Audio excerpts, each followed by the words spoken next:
Gloria, thanks to you. Really appreciate it. You're going to be back later. Joining us right now, Congressman Denny Heck. He's a Democrat. He serves on the House Intelligence Committee. Congressman, thanks for joining us. So first of all, what's your reaction to this proposal from the Trump legal team? You just heard Gloria Borger break this story for an interview, but only about certain topics. Yeah, I don't have a lot of confidence that the president's ever going to sit down with Director Mueller's team whatsoever, Wolf. As a matter of fact, I think the chances of that happening are zero, or near zero. Why do you say that? Because I think before that would happen, the president's political team, the president's legal team, they would lash him to the chair to prevent him from going into that interview room because they would be afraid that he would compromise himself, that he would perjure himself. So I think it's far-fetched at best that he would ever actually sit down to an open-ended interview. But let me just press you, Congressman. He says he did nothing wrong, no collusion, no obstruction. If he has nothing to hide, why not sit down and talk about it? Yeah, good question to put to him, right, Wolf? But you think that's not going to happen?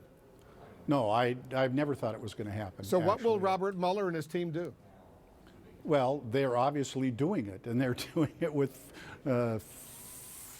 some regularity, right? I mean, the fact of the matter is that the House Intelligence Committee shut down the investigation into Russian interference way too prematurely.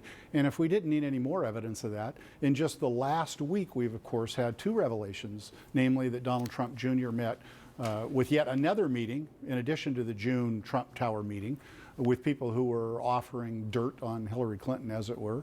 And then secondly, the revelation that Michael Cohen's business partner has in effect turned state's evidence. We're going to continue to be treated to these revelations in the months ahead. That's not going to stop. It is as predictable as the president's continuing effort at deception and deflection and distraction by things like investigate the investigators that he pulled out in the last 10 days. Both of these things are going to continue into the future until such time as Director Mueller reaches the conclusion of his investigation. So how significant is this plea agreement that this business associate of Michael Cohen, Yevgeny Friedman, has now reached agreement with state prosecutors in New York that he will cooperate and avoid any prison time at all? So, Wolf, I want to bring you back to something that I proposed on your network not that long ago, namely that we construct a Michael Cohen index of 1 to 100, where 1 represents he's facing 1 year in jail, and 100 represents he's facing 100 years in jail. And at what point do you think that he flips? Obviously, what's going to happen here is that Mr. Friedman is going to provide state's evidence that is going to squeeze Mr. Cohen. And so where up the Michael Cohen index does that put him? And at what point does he flip? For my evaluation or my assessment, I think it's at about 15 years, including good time. When he hits somewhere between 10 and 15 years, he's going to take a real hard look at himself and his future and the number of years he has left in his life and the number of good earning years he has left in his life. And he's going to make a decision about just how tough he can be standing by his guy, President Trump, who, by the way, has not stood by him. Let's get to another sensitive issue while I have you, Congressman. The president says that if there were spies in his campaign, it would be unprecedented in the history of our country. And now this meeting with intelligence officials, members of Congress, Republicans only, scheduled for Thursday at the White House. So do you have concerns about this meeting, first of all? Well, I'm going to go back to what I said earlier. This is the continuing campaign of distraction, deflection, and deception. The fact of the matter is everybody involved, you, me, all the rest of us who want to get at the truth, are going to play whack-a-mole with these serial revelations or allegations on their part, which if you just look back over the last year, none of them have proved to be valid. They kind of peter out over time as the facts don't bear them up, and then they're on to the next one, and then we play whack-a-mole with whatever that is. This is a political campaign on the part of the president and his team. This is not a legal campaign on his part. He is trying to galvanize and coalesce the Republican base such that if Director Mueller ever gets to the point where he recommends charges be filed that rise to the level of high crimes and misdemeanors, and we all know what that means in constitutional terms, then he can still count on his base to stand by him. It's a political operation. It's not a legal defense. As you know, your chairman, Devin Nunes, the chairman of the House Intelligence Committee, he's going to be going over to the White House on Thursday to see these highly classified documents together with another couple of his Republican colleagues. Once again, no Democrats invited. The White House says the Democrats didn't ask to come to this meeting. That's why they weren't invited. But do you believe these Republicans have a right to see these highly classified documents? Actually, well, what I think is that we ought to respect the process that we have around here. We have procedures relating to what we call the Gang of Eight, which is 2 people from each caucus in both chambers that have access to this extremely high-level classified information. I think we should respect that process, but they have not been respecting the process whatsoever over the last year. I wouldn't expect them to begin now, because again, this is a part of a political campaign.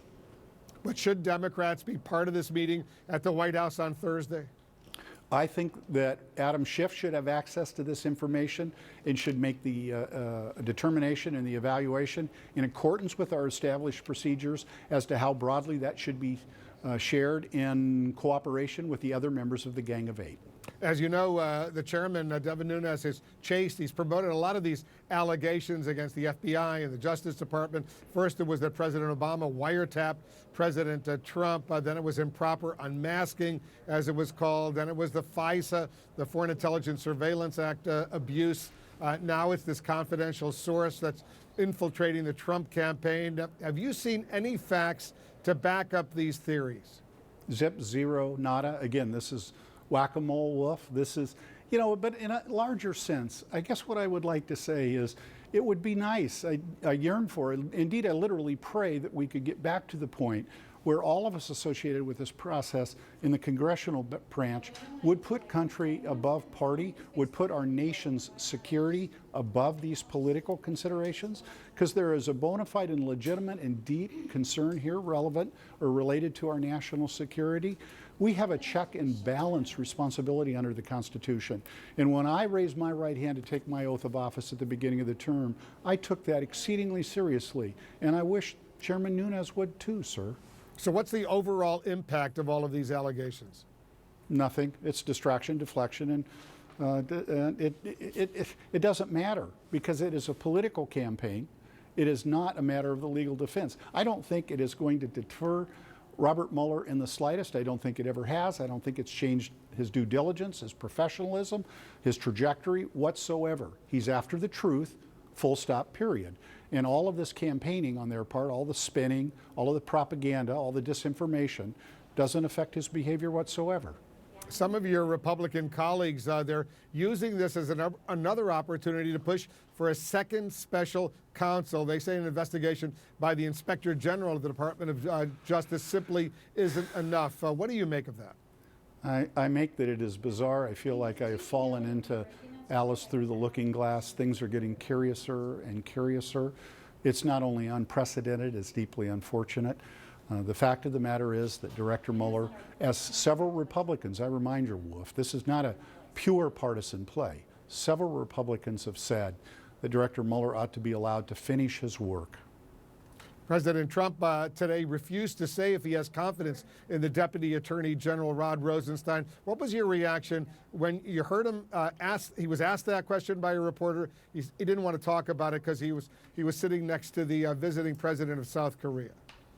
Well, can I remind you as well, Wolf, that it was, almost a year ago that the president's own counsel at the White House threatened to quit if President Trump proceeded to fire the personnel involved here. He had to be told, the president had to be told by his own legal counsel at the White House, if you do that, I walk, because that is not the right thing to do.